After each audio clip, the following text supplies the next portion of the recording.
வீட்டில் கடைசியாக இருந்த ஒரு மேகி பாக்கெட்டு இதை எப்படியாவது காலி பண்ணிவிட்டு இனிமேல் நம்ம மேகியே வாங்கக்கூடாதுன்னு ஒரு ரூல்ஸ் மைண்டில் வச்சுருக்கேன்.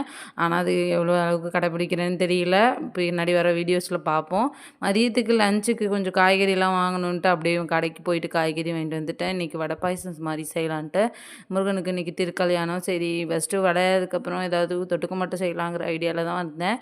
பால் பாக்கெட் வீட்டில் இருந்ததுனால சரி வடை பாயசமாக ரெடி பண்ணி சாமிக்கு வச்சிடலாம் அப்படின்ட்டு விளக்கேற்றிட்டு சாமி கும்பிட்டுட்டு ஈவினிங் போல் கொஞ்சமாக பொடி இட்லி பொடி மட்டும் அரைச்சி வைக்கலான்ட்டு அதுதான் ரெடி பண்ணிகிட்டு இருந்தேன். ரொம்பவே சூப்பராக வாசனையான ஒரு இட்லி பொடியாக இன்றைக்கி ரெடி பண்ணிட்டேன்.